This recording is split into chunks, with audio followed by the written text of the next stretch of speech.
Temple. My name is Reverend Dr. Lois Gates, the current pastor. I'd like to introduce our speaker here today. She is a medium, healer, and teacher here in the organization. I'd like to introduce Lori Carter. Hey. Hello everyone. Thank you for rising today on this beautiful day. And actually Reverend Judy and I were speaking about Lyceum, and so today, and how it used to be more of a discussion group. So that's what I'm going for today, folks. And what I'm going to do is I write a blog each week on my website from the ethers, and it has to do with spiritualism, some aspect of spirit, and I'm going to make people think about things and maybe start a conversation. So I'm hoping by reading a couple of my blogs today, it will spark something for everyone in here and cause you to share how you feel and your thoughts. And so this one I did this last Sunday. And I forgot what I named it, honestly, but anyway, when in doubt, do it yourself. Makes sense, right? For the past several weeks, I've been facilitating a phenomenon circle in Colby Memorial Temple Seance Room at Cassadaga Spiritualist Camp. The reason we spiritualists hold these types of classes is to prove the continuity of life. That seance room has been around since 1923. Tens and thousands of seances must have been held in that room through the years. The room is definitely charged with energy. Class members have had the honor to see spirit lights and transfiguration while sitting in the red light. Transfiguration is when the medium sits in meditation and others see the medium's face change. Everyone sees it, which makes it true phenomena. Incidentally, the white light dissipates the ectoplasm, which comes for the medium and others to manifest spirit, hence the change of faces. And so finally, the class came and we did table tipping. I went into the room earlier in the day, turned the air conditioning on, and said some prayers while I burned sage. Before leaving the room, I looked at the table and said, you better be ready to rock and roll tonight. And so the backstory of all of this is I pretty much always believed that table tipping was not real. I have to say that. Somehow the person leading had a way of controlling the table. I always watched closely to see if the leader's hands were assisting it to move, or if somehow there was a contraption connected to the table. And deep down, I had doubts about my table tipping experience in class. I did my best to keep them at bay, though. I wanted the night to be successful. A student and I got there earlier and looked under the table, even lifted one of the legs to see what was underneath. There was a piece of felt, which made sense. No need to scuff up the floors. Then I actually had two backstories in this blog that I wrote. The table has been in the seance room for years. It's larger and it's heavy. If I recall correctly, there are 4 pedestals. They say a 3-pedestal table is better to use, so I always wondered why that table. Regardless, I have witnessed that table moving in the past. So the 8 of us started out sitting around the table. As soon as we put our fingers on that table, we felt the vibration. It was like the table was breathing. I must admit, I was excited. Finally, it slowly bounced, and we went through the table asking who the spirit was there to chat with. At one point, I said the table was going to start spinning because I saw it in a vision while I was sitting there. And so I prepared the students by telling them to push their chairs back. And when it happened, and the table spun and moved about the room for, I'm going to say, at least 20 minutes until we took a break. It was truly amazing. I could have stayed there all night. And so I do recall what the title was now that I'm reading it. The title was Put the Skeptic to Rest. And so I can now say the skeptic in me has been put to rest. That's why I knew. If you don't believe it, try it yourself. And so the reason why we spiritualists do these types of things is to prove the continuity of life, is the bottom line. And so has anyone here actually attended a table tipping or phenomenon circles or any of those things? Go ahead. Oh, okay. Did you want to say something about your experience? Oh, you're just saying you did. It was shocking. Yeah. You don't believe it, and you're like, whoa. Yeah. Yes. When somebody from the audience makes a statement, repeat it because the people online will not hear. Okay, got it. And I was wondering about that. And so somebody in the audience or congregation, whatever you want to call it, just said that they attended one as well, and it was very shocking to them as well. And so, I mean, like I said, we just do this to prove the continuity of life. And it is part of spiritualism, basically becoming the science of spiritualism. And so I do want to say the Reverend Dr. Lewis Gates is having a table tipping on November 7th, and I believe those tickets are already on sale. And I am having a Transfiguration demonstration on October 17th as well, and those tickets are on sale. And so, you know, and I'm sure a lot of you have heard about seances and table tippings and transfigurations and channelings that may occur during those settings. And I'm going to say, go ahead and attend one and, you know, see what happens. And, you know, to me, I don't want to say, it's kind of fun for me. And I don't mean that like, you know, blasé. It's fun because it's exciting for me to see these types of things really happening, you know.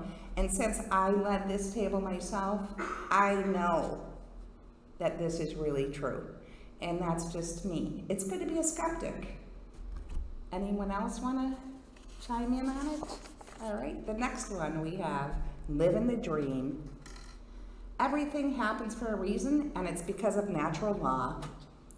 I'm sure everyone here has heard of the law of attraction, more than likely because of the book, The Secret, many years ago. That book focused on attracting money. However, the law doesn't work like that. Yes, you can focus on making money or attracting money, but the law doesn't work. But how much? What else were you thinking about? Maybe you were thinking about your daughter too, and then she calls. Maybe that money does come around, but again, how much are you wanting? Now the law of manifestation comes into play.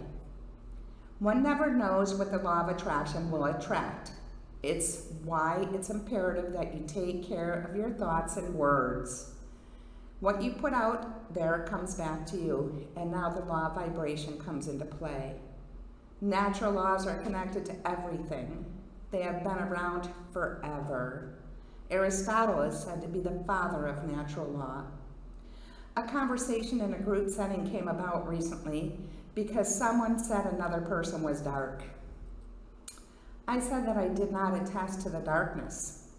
I actually was called out by another using the law of duality, which I thought to be odd since I've been working in this field for 17 years. I went with the flow though. I do realize that good and less than good exists. However, I do my best not to live in the less of good or darkness.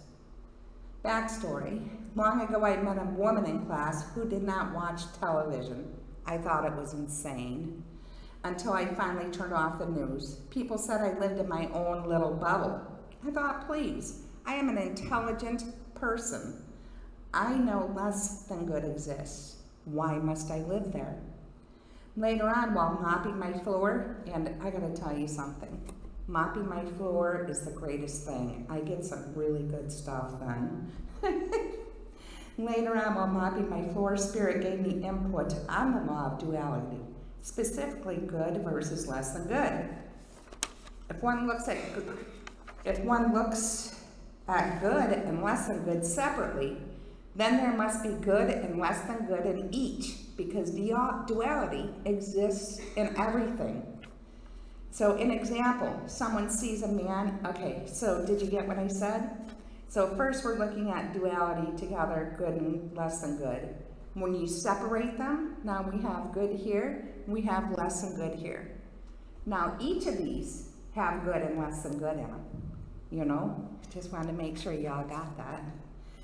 And so let's see here, where am I? An example, someone sees a man needing food and goes to buy him some and gives it to him, but then boasts about it later. Or someone hurts another and then feels remorse. And now the law of cause and effect comes into play. The bottom line is that your vibration will dictate your thought process. It's up to you where you want to live.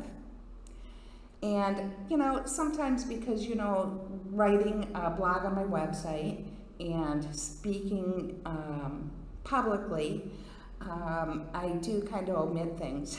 I don't like share all of my feelings unless people are like with me and we're talking about it in a discussion privately. And so I actually had somebody respond to my blog post. Your blog post is interesting and as if you only said 1/10 of what you might have. As well, it's good you offered the idea of pondering words spoken and posed by another someone saying to you that a person is dark. That was quite a big statement, unless in the context of a close friend equally sharing thoughts, and trust me, it was not. Otherwise, that opinion was suggestive of someone thinking they know the spirit of another and deem them dark. It's quite an attempted imposition onto me, or you, she said, and naturally onto the dark one. Nice that you took it to a high level utilizing natural law teachings. I'd like to claim that title, quote unquote, dark for all the intriguing implications it suggests. And so, what are your thoughts on natural laws?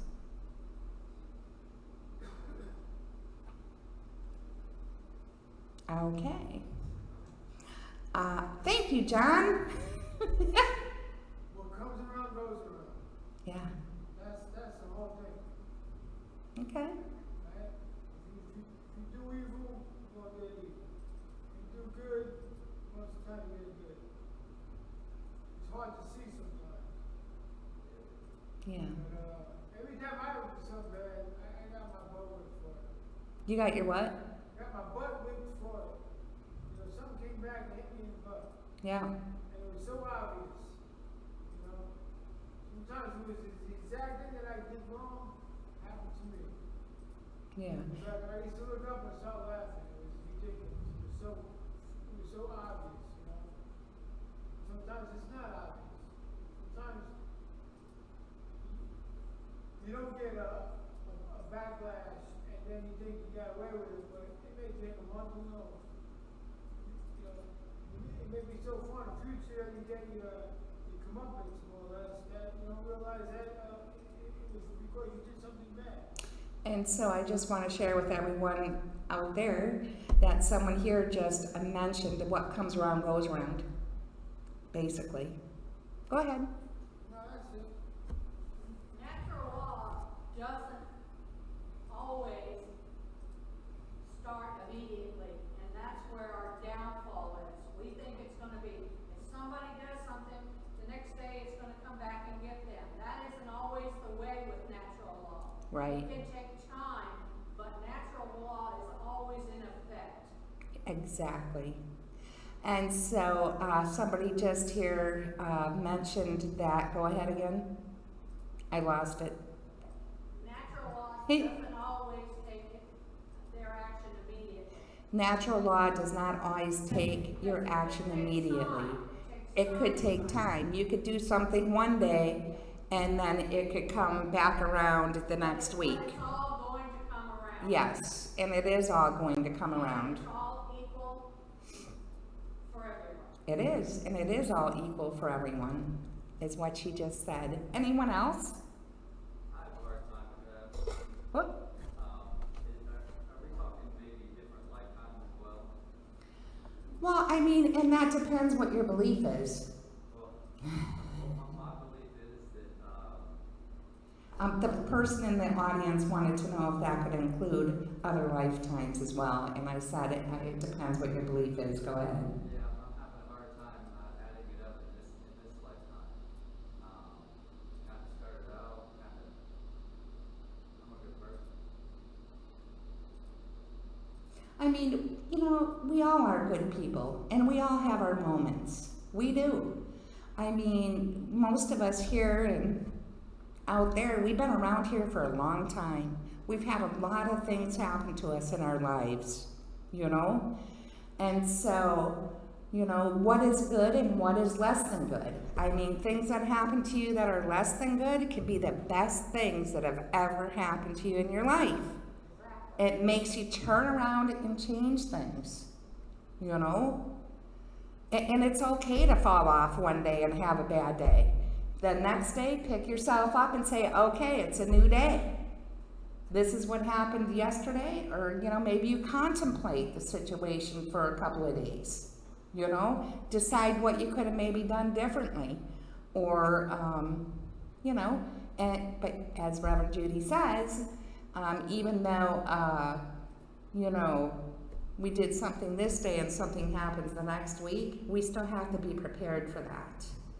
And so more times than not, I feel like less than good things happen to us because we have not healed situations in our lives that have happened in the past. And, you know, spirit, infinite intelligence is going to bring that back around to you in cycles just to make sure you healed everything, you know? And it's not, this life is not easy sometimes. We all know that. And did you have something else you wanted to say? No, I like what you just had there. Oh, okay. With a little help from Spirit. All right, let's see, what else do I have here? Oh, I got this one. I love this one. This is a little fun. Stirring the pot is what I called it, because, you know, I got to get people to read my stuff, right? And so they said, put your crystals in the moonlight, cleanse them. Oh, yeah, that was the right thing to do. As some of you know, I have anywhere from 30 to 40 crystals on my dresser top. They move and have always moved. The candles got into the act as well, so I was like, okay, let's give them a little moonlight. I did keep the candles in. I mean, I'm talking about those 7-day candles. I mean, they have moved across my entire, from here to here so far. One of them anyway. And so, okay, let's see, I put my crystals out in the moonlight. On the last full moon, I took them and carefully placed them on the dashboard of my car and hoped this would help. Backstory, in the middle of the night, I could see spirits standing over the end of the dresser closet closest to my bed. Another time I saw a golden light swirling in front of the dresser, and no, I was not dreaming. I posted pics periodically of the crystal movements for a year or two. Friends decided to set their own crystals, take pics, and wait, and they still wait. This time I decided to declutter the dresser top by removing dried flowers and a necklace.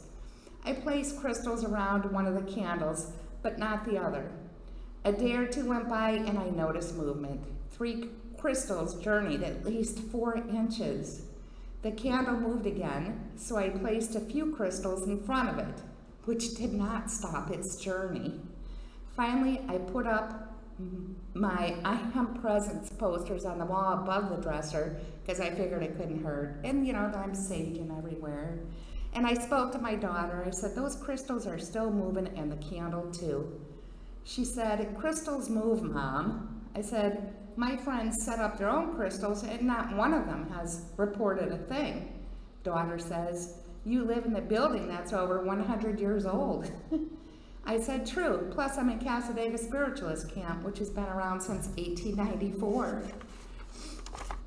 And so the answer came to me, at least for today. It does make a difference as to where you are located, but it is truly about my energy, your energy.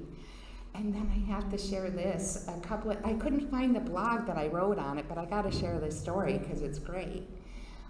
So one night I'm laying there in bed and I'm laying there, I'm just about asleep, and all of a sudden I open my eyes and the fan is moving very slowly.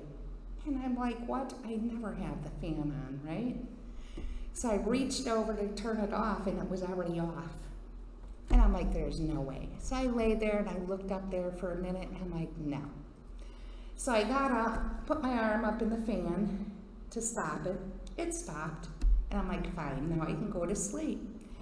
And so the next morning, when I'm about doing my business, I flip my switch on for the fan, and it was as I left it, going very fast with the light on. So I love that. And, and this is just, again, to prove the continuity of life. There is something more than just this earth plane. Does anyone here actually have things moving in their homes or little phenomenon happening in their place, if you wanted to share? Wow, it's a tough audience today. Were you going to say something? Yeah, I have, I'm usually by myself when it happens, but,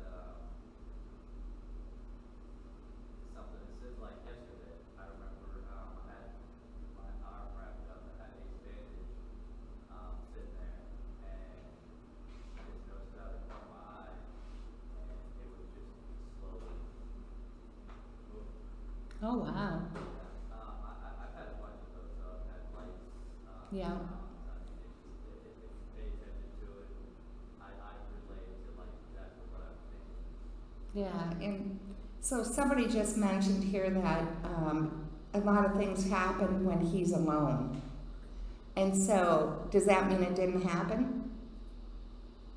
No. Exactly. Thanks for sharing. Let's see. All right. Here's one, connecting to the oneness. I love being a knower. People think I'm cray-cray, but I'm not. I know things. Sometimes I don't know that I know things, but I know them. Just the other day I was thinking about dirty diapers. I do have a grandson. He's 2 months old now. I don't know why I thought of this. And like I said, I get that I'm a new Grammy and all, but dirty diapers, why would I be thinking that? Later that day, my daughter called to say they forgot to wash the diapers before they left town. I chuckled since but I think knowers know things because they have either saw it in a dream or a vision. Of a Shih Tzu and learned his name was Buddy. I thought it was odd because my family had a little Shih Tzu named Mitzi. And the next day I went up to the Andrew Jackson Davis Educational Building for the afternoon message service, or maybe it was right before Lyceum.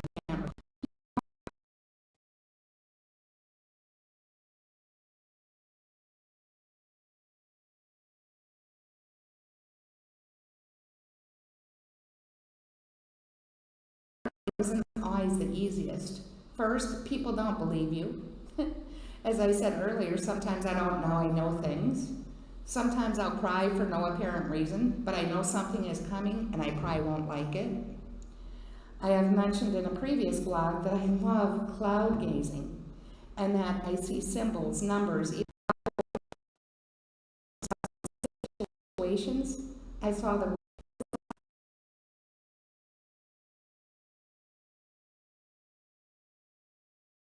about a daily meditation practice yet again for me. I have a personal journey. I did a meditation practice, same time, same place for 3 years straight. I did not miss a day. And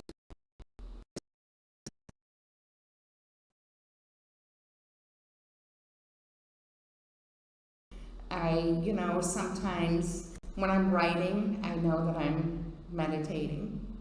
When I'm driving, I know that I'm meditating. And so when this happened to me recently, I decided to start the regular daily meditation practice again in hopes to find out where I'm going. To meditate, I say lay down in your bed and place your arms at your side, palms up, receiving position, have a little music in the background. And every time you think you need to be doing something else, focus on your third eye and your breath in and out. It should bring you back into the meditative state. And so I know a lot of people say that you should not be lying down because you'll fall asleep. I believe your guides are still working with you if you do fall asleep. And eventually you'll be able to sustain the meditative state. And you know, it's always a good idea, at least for me, to set an intention of what I want to see happen during my meditation. Maybe I need some peace. Maybe I need some healing, body, mind, spirit. You know, maybe I'd like to meet my guides or work with my guides, building my vocabulary so that I can assist other clients. And so if I do 5 minutes for the first day, take that 5 minutes and pat yourself on the back. Don't be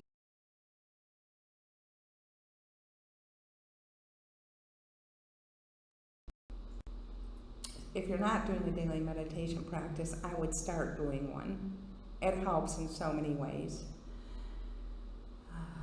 And when you need an answer, meditate or sleep on it. Also, if you are a knower, never doubt your gift. Leave the doubters behind, or just don't share with them. And so we all have these gifts. It's just to what extent that we have them, you know? Anyone like to share anything about this? All righty then. All right, and so those were the only ones that I really had planned. I do have 2 here yet. Let me see what they are. Let's see. Oh, this one I'm hoping will spark something. It always does. Is there a difference between judgment and opinion? There you go. It was a topic of discussion many years ago when I first came to classes in Cassadaga Spiritualist Camp. Back then I thought they were not one of the same. As I'm sure I did back then, I looked up the definitions once again. Always a reporter. Judgment, according to a dictionary online, is the ability to make considered decisions or come to sensible conclusions.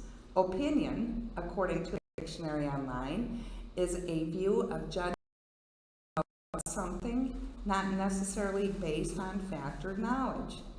And so, like I usually do, I decided to ask my daughter what her thoughts were.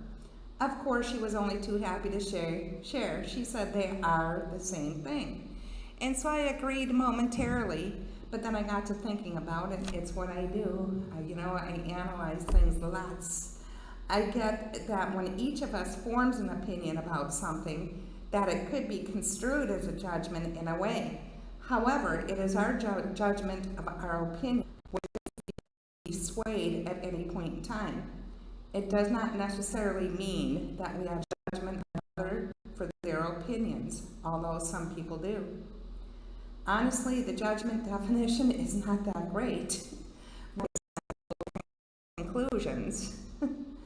It really comes down to the person's state of mind and their intentions. Everything is subjective. Here's a good one. Is gossip truly gossip? The definition, according to Dictionary Online, is a casual or unconstrained conversation or reports about other people, typically involving details that are not confirmed as being true. I've said this before and I'll say it again. If the information is true, it is not gossip. And again, it really depends on the person's intentions when speaking about something or others. How about this one? This bugs me. It drives me crazy. I've been a writer for almost 30 years, a paid writer for almost 30 years. I've said this, and here we go. Is it grateful, G-R-E-A-T-F-U-L, or grateful, G-R-A-T-E-F-U-L? We know it's the latter, but in my opinion, it should be the former. Is anyone out there judging me as less than because of it? If so, take a look inside. What we see in others is within us, and that's the bottom line here. The blog is my opinion. It's okay if you have another opinion about it. By doing this, are you judging me? I don't believe so. To me, it's a conversation. And that's the end of that one. Anything. Yay! Yeah, I was going to ask you that earlier, I guess it wasn't appropriate, but the judgment idea, so, and then discernment. I mean, sometimes I feel like it's important for me to accept the information that's coming to me without putting a judgment on it. I mean, maybe somebody get in the elevator, and you don't want to be in the elevator with this person. Something has discerned for you some discomfort. That doesn't mean that they're evil or that they're dangerous, but so I don't. And so the idea of not judging my feelings or my whatever intellectual information comes to me. Some people seem to be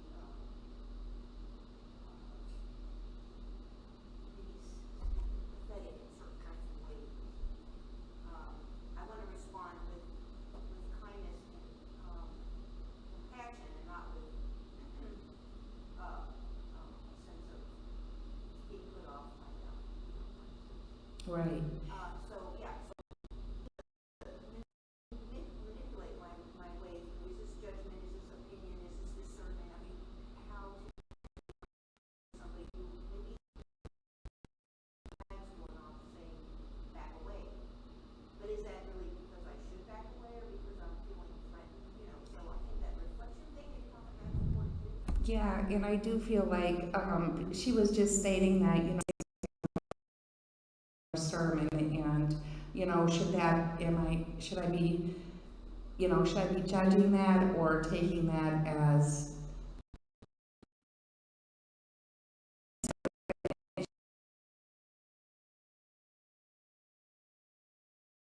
she did mention something toward the end there. I'm really not great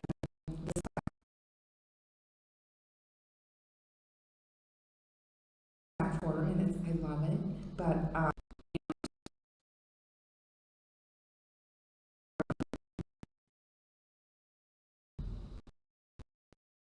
So it seems to me that for me, that if I'm coming from a place of compassion or say agape, for lack of a better word, you know, like I love you, I know you, you know, right. that feels. And the whole thing is, though, too, you know, and talking about natural laws,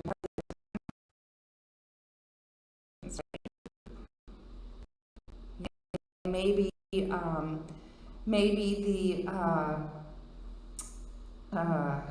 know, if you don't feel right about something with somebody saying something, maybe that's when you should.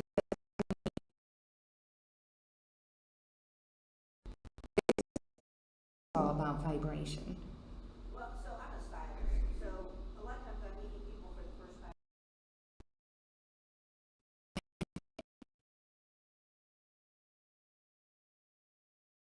And it's because we're very intuitive. You know, we do have the intuition thing going on. A lot of people, and she gets a feeling about people and kind of knows if they're good or less than good or working for you, you know, in that particular situation. I'm not comfortable, I might move them over to another person. Yeah. Thanks for sharing. John, did you have something? I was wondering, do you think when you sleep at night you're meditating? When you sleep at night, I find meditating. Are you meditating when you sleep? I believe so. Sure, why not? Summertime I'm quiet, you know? The real question is, are you still inside of your body or not? For the meditation. And so let's see here.